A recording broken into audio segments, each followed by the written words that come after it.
든든하시죠? 4명일지라도 꽉 차 보이시죠?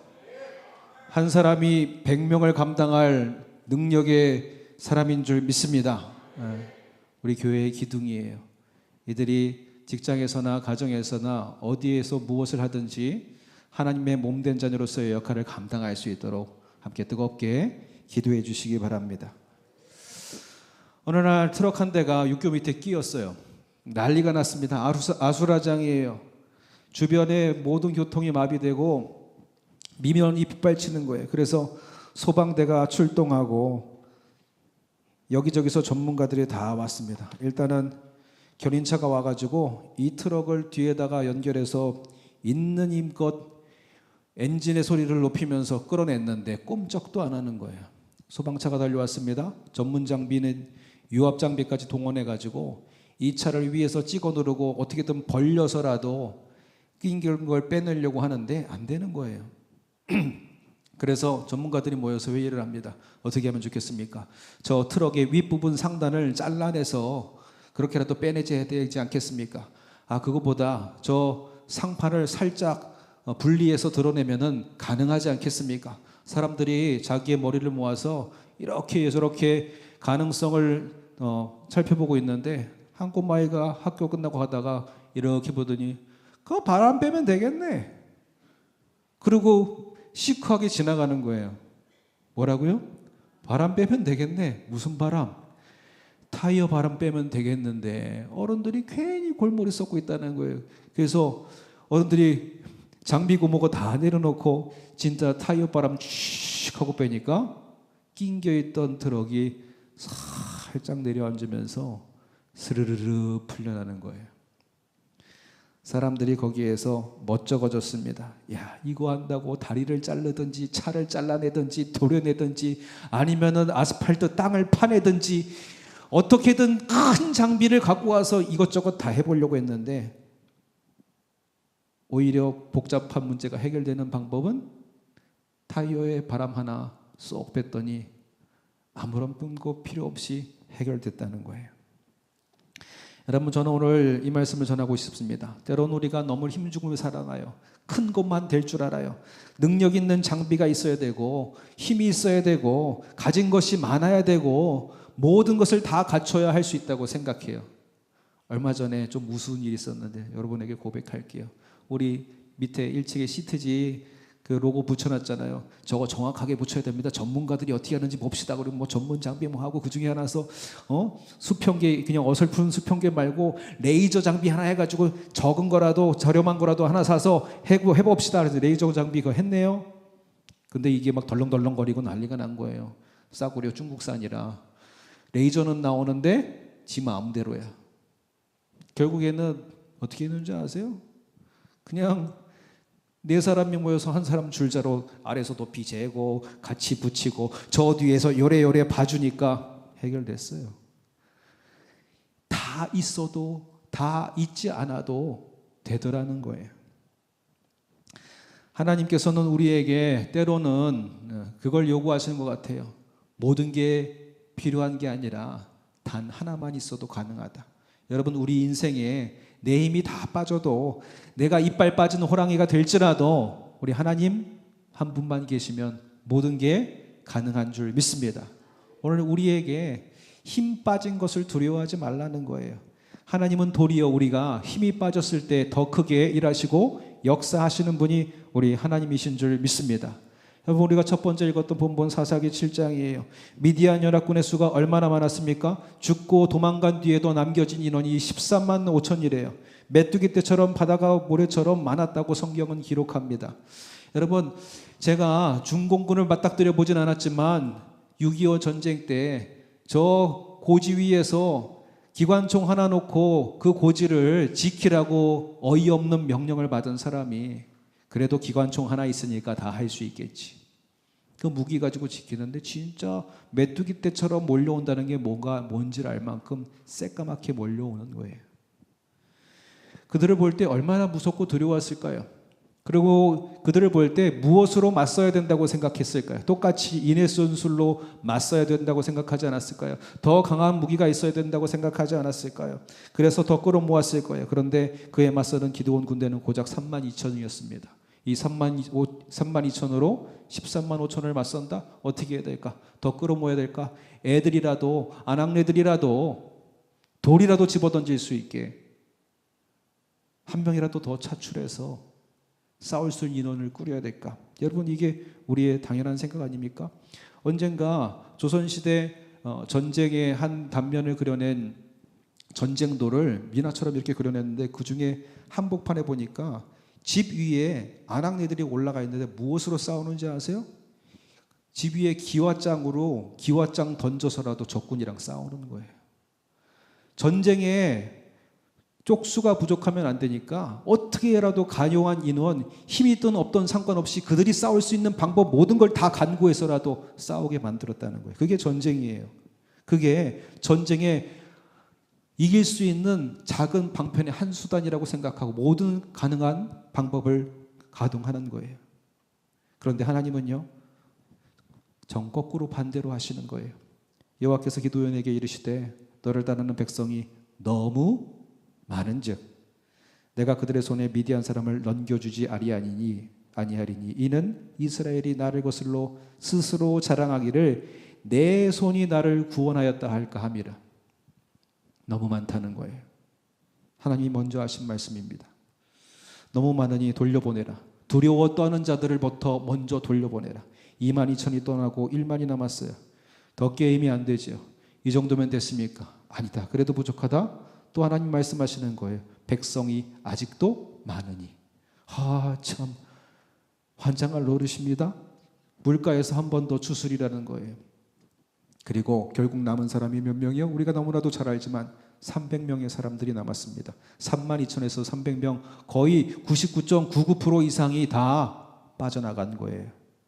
그리고 그때 하나님이 말씀하십니다. 이제 됐다고. 이제 이 300명으로 내가 이스라엘을 구원하겠노라고. 여러분, 하나님이 왜 이렇게 하셨을까요? 아까 본인의 말씀을 통해서 말씀하셨지만 이 사람과 인의 전술로 무기로 싸웠을 때 우리로 스스로 내가 내 힘과 능력으로 이겼다 자랑할까 함이라. 그들의 자랑을 거두고 누가 하셨다 고백할 수 있도록, 하나님이 하셨다 고백할 수 있도록 이 모든 상황과 여건을 바꾸어 가셨다는 거예요. 300명으로 이겼을 때 놀라운 고백이 일어납니다. 아무도 내 손이 나를 구원했다고 말할 수 없었습니다. 아무도 내 전략이 탁월했다고 말할 수가 없었어요. 오직 누가 하셨다? 하나님이 하셨다 고백할 수 있게 되었다는 겁니다. 여러분, 그 전쟁에 남은 것은 사람의 공로도 무기도 또 많은 인해 전술의 능력도 아닌 하나님의 능력만이 그 가까운데 남게 된 줄 믿습니다. 여러분, 이게 하나님의 방식이라는 거예요. 우리가 힘을 빼고 내가 할 수 없는 상황에 하나님이 하실 수밖에 없다라고 주님 앞에 고백하는 그 자리에서 하나님이 우리의 인생에 개입해 주셔서 당신이 일하여 주시는 줄 믿습니다. 여러분, 모세도 보세요. 광야 40년, 그 광야 40년이 어떤 시간이었습니까? 무의미한 시간이 아니라 그로 힘을 빼게 하고 오직 누구만 붙들 수 있도록? 여호와 하나님만 붙들 수 있도록 그의 주먹에 불끈 쥐었던 혈기와 분노와 자기의 모든 아집과 고집과 자랑마저도 다 내려놓게 하셨다는 거예요.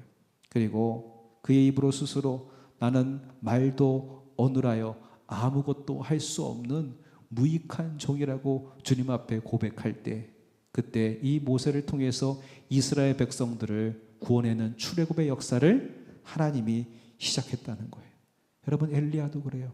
850대 1로 싸우고 나서 저 이세벨의 담 한마디에 마음이 쾅 하고 무너집니다. 내가 끝까지 너를 찾아 죽이겠다는 실체도 없고 말뿐인 이 소문이 엘리야의 귀에 들어왔을 때 마음이 무너졌어요. 그래서 로뎀나무 아래에서 내가 죽겠노라고, 나를 죽여달라고. 그때 하나님이 그에게 찾아와 주셔서 그를 위로하시고 떡과 물을 주시고 새로운 사명을 주세요. 여러분, 로뎀나무라는 곳 내 힘이 다 빠지고 하나님이 새 힘을 공급해 주시고 새로운 사명을 주시는 곳이 로뎀나무 아래인 줄 믿습니다. 여러분, 우리 모두에게는 때로는 로뎀나무 아래에 있는 듯한 순간의 시간들이 있습니다. 내가 더 이상 할 수 없고 내 능력이 한계에 부딪히는 순간, 그때 하나님이 나를 충만하게 위로해 주시고 먹이시고 입히시고 다시 일어설 힘을 공급해 주시고 새 힘을 더하여 주셔서 그 다음에 어떻게 말합니까? 40주 40야배를 나가서 하나님의 사명을 감당할 수 있게 하나님이 허락해 주신다는 거예요. 완전히 밑바닥 같은 그곳, 아무것도 안 된다는 그곳에서 하나님이 내게 새로운 힘을 공급해 주시고 하나님의 역사를 이루도록 우리를 인도해 주실 줄 믿습니다. 여러분, 두 번째로 힘을 빼면 하나님의 능력이 온전해진다고 오늘 바울이 우리에게 얘기해요. 바울을 생각해 보세요. 그의 스펙이 어땠습니까? 가말리엘의 문화생이고 로마 시민권자이고 베냐민 지파이고 바리새인 중에 바리새인이요 히브리 사람 중에 히브리 사람이었어요. 그 스펙을 가지고 모든 활동을 했을 때 가장 큰 활동, 교회를 핍박하는 자 중에 하나였어요. 그런데 다메섹 도상에서 빛에 쓰러지고 3일 동안 앞을 못치 못하고 아무것도 할 수 없는 무기력 속에 빠져 있을 때에 주님을 온전히 만나게 됩니다. 그리고 그 모든 것을 다 버려내고 이제 누구를 자랑으로 여겨요? 내가 예수를 만난 것을, 예수님을 만나고 예수님께 새로운 사명을 받아 살아가는 것을, 주의 종된 것을 가장 큰 자랑으로 여기게 됩니다. 그래서 오늘 고백하는 거예요. 무엇이든지 내게 유익하던 것을 내가 그리스도를 위하여 다 해로 여길 뿐더러 내가 그를 위하여 모든 것을 잃어버리고 배설물로 여김은 그리스도를 얻고 이를 자랑하려 함이니라. 아멘. 여러분, 오늘 이게 우리의 고백이 되어야 할 줄 믿습니다. 예수님의 내 유일한 능력이 될 때 다른 것들은 하등 괜찮다는 거예요. 때론 이게 있어도 좋고 없어도 좋고, 그러나 하나님이 내게 계실 때는 그 모든 것을 뛰어넘는 능력과 은혜를 베풀어 주신다는 거예요. 그때 주님이 내 자랑이 되었을 때 그때부터 이 바울의 인생 가운데 새로운 역사가 시작되는 거예요. 바울에게 육체의 가시가 있었습니다. 사단의 사자라고 표현할 정도로 그를 몹시 괴롭히는 육신의 아픔이었어요. 3번이나 하나님께 그것을 없애달라고 이야기하는데 하나님 그에게 이렇게 얘기하는 거예요. 내 은혜가 네게 족하도다. 이는 내 능력이 약한 데서 온전하여 짐이라. 그럼 이게 반전이라는 겁니다. 하나님은 약한 것이 없어져야 할 것이 아니라 그를 통해서 하나님이 크게 역사해 주신다고 말씀하시는 거예요. 내 연약한 가시가 뽑혀져야 뭔가 제대로 할 수 있을 것 같은데 하나님은 그 연약함을 통해서로도 더 능력이 온전해지게 나타내겠노라고 주님이 말씀하고 계시는 줄 믿습니다. 약할 때 강함이라 내가 비워져 있을 때 하나님의 능력이 치고 아무것도 아니라고 여길 때에 하나님이 나의 전부가 되어 주실 줄 믿습니다. 오늘 뒤에서 우리 정장년 4분이 찬양할 때 그런 마음 주시는 거예요. 하나님, 와, 저들이 한 400명으로 보입니다. 400명으로 보입니다. 제가 이렇게 고백하는 거는 저에게 그렇게 마음을 심어주시는 것 같아요. 야, 만약에 청장년 한 30명, 40명 됐어 봐라. 응? 니들이 했다고 난리쳤겠지.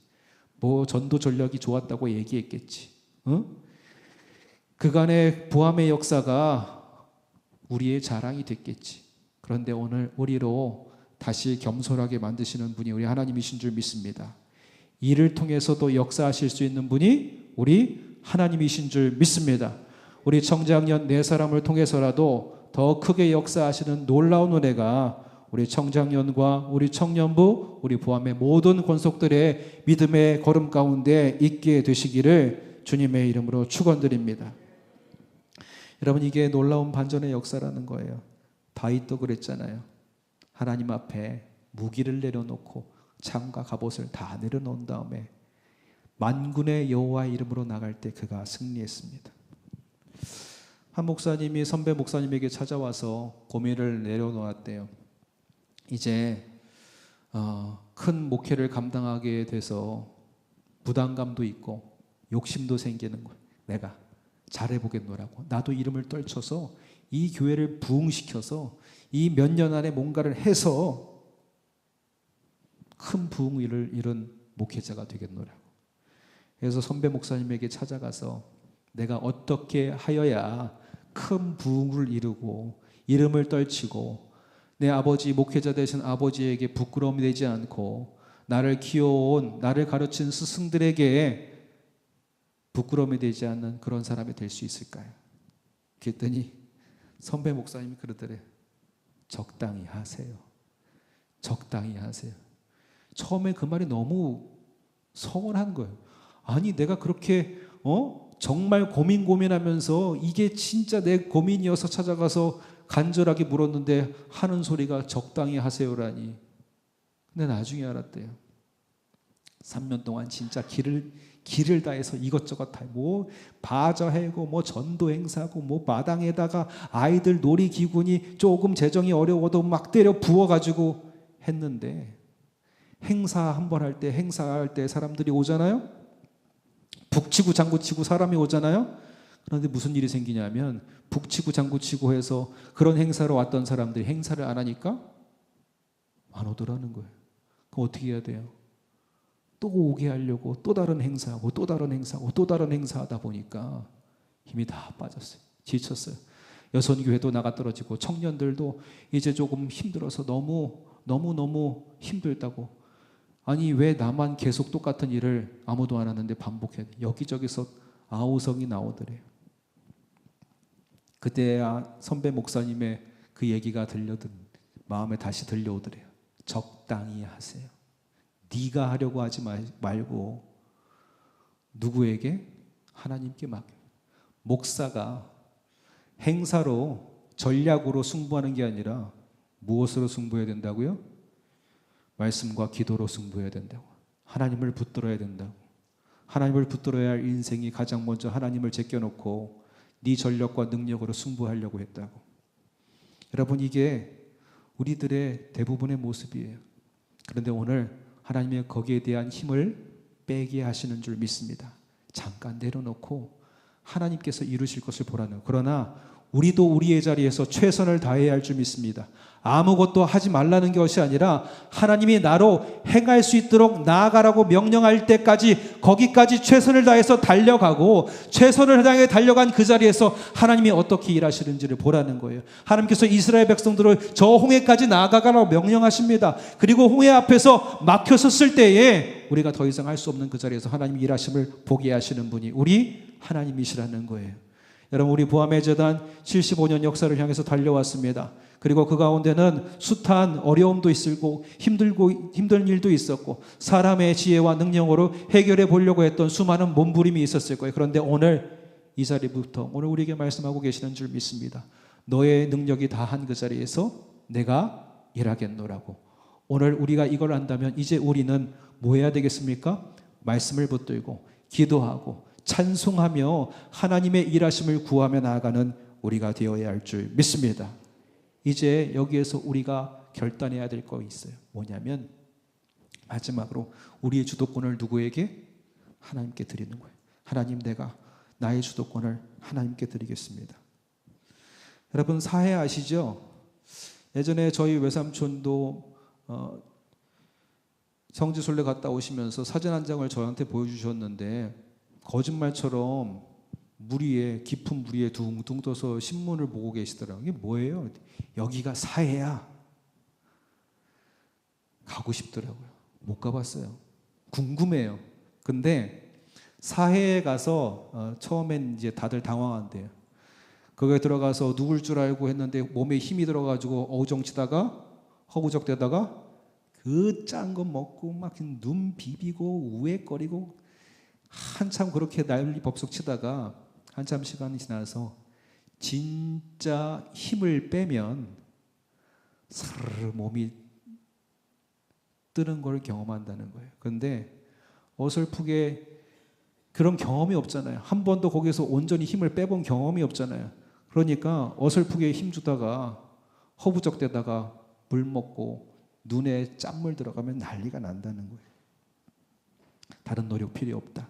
그냥 눕기만 하면 된다. 근데 눕기만 하면 된다 이 말이 쉽지가 않아요. 그 말을 믿어야 눕을 수 있어요. 여러분 오늘 우리의 인생이 그렇습니다. 때로는 하나님이 내가 너와 함께함이라 내가 너를 붙들리라 나의 의로운 오른손으로 너를 도와주리라. 수고하고 무거운 짐진 자라 다 내게로 내가 너희를 쉬게 하리라. 우리에게 무거운 짐 다 내려놓으라고 하는데 여전히 못 내려놓고 있잖아요. 우리 인생이 그렇습니다. 내가 너무 힘주고 경직되어 있으면 하나님의 은혜가 내 삶에 파고 들어올 공간이 없다는 거예요.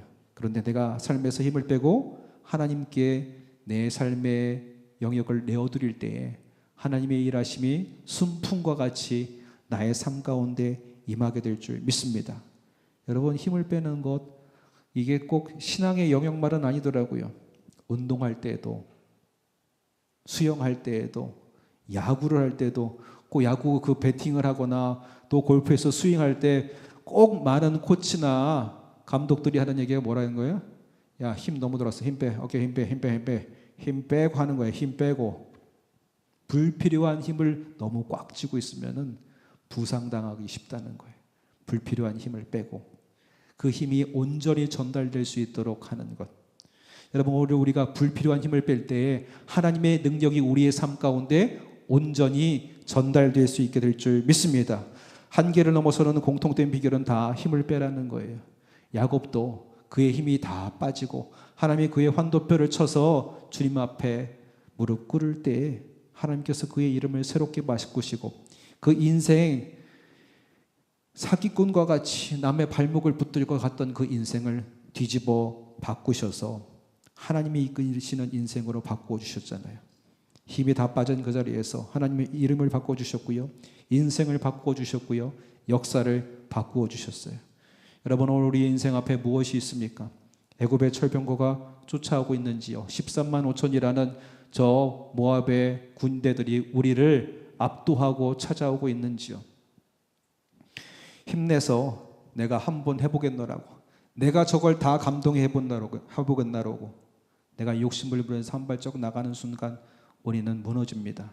그러나 하나님 앞에 인정하는 거, 하나님 내게 주신 능력을 안에서 내 삶의 영역에서 최선을 다하게 하시고 그 힘이 다한 그곳에서 당신께서 일하여 주시옵소서.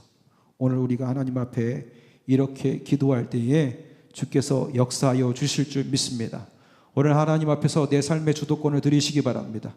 하나님, 내게 일하실 공간이 없는지 나 스스로 보게 하시고 하나님의 삶에 찾아와 주셔서 일하여 주시옵소서. 나는 아무것도 아닙니다. 나는 아무것도 할 수 없습니다. 오직 주님의 능력만을 원합니다.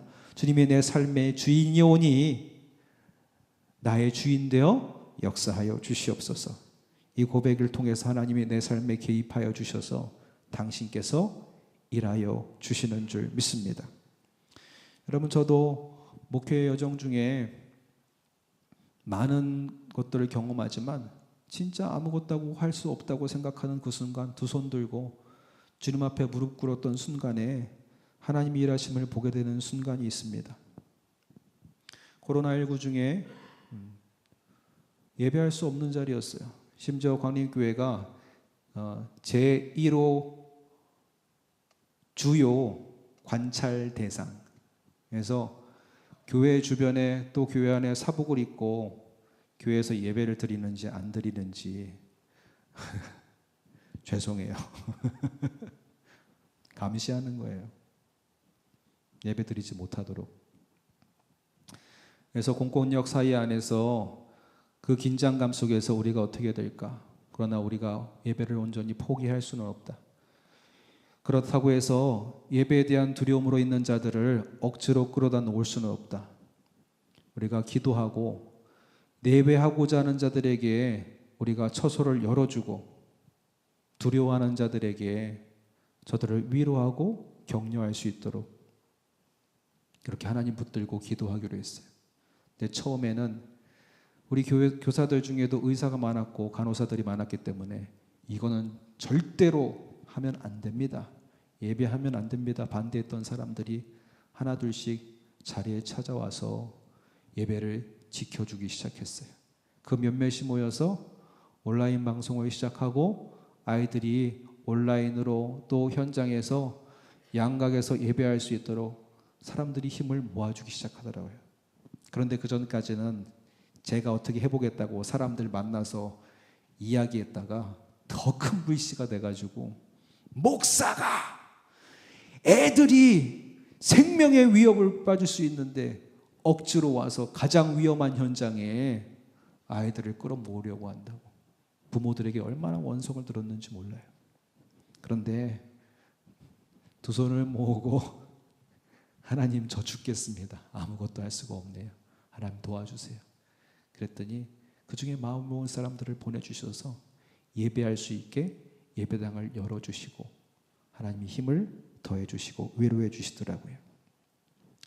여러분, 약할 때에 하나님께서 우리의 삶에 역사하십니다. 여러분, 오늘 우리도 고백하셨으면 좋겠어요.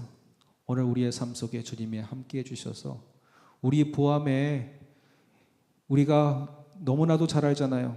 내가 연약한 것, 우리 교회가 연약한 것, 내 가정이 연약한 부분이 무엇인지 다 알잖아요.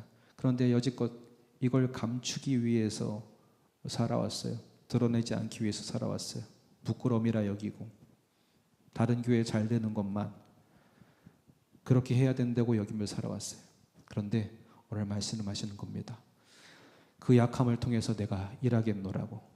오늘 그 하나님의 약속을 믿고 우리 청년부와 청정년이 지금은 비록 약한 세대이지만 우리 보암에서 가장 강한 세대로 하나님이 능하게 하여 주실 줄 믿습니다. 그래서 10년 후에, 5년 후에, 10년 후에 오늘 이 날을 기대하면서 여러분들 함께 고백했으면 좋겠습니다. 주님께서 행하셨노라고. 오늘 우리 모두가 주님께서 하셨습니다 고백을 하나님께 드릴 수 있는 저와 여러분들이 되시기를 주님의 이름으로 축원드립니다. 기도하겠습니다.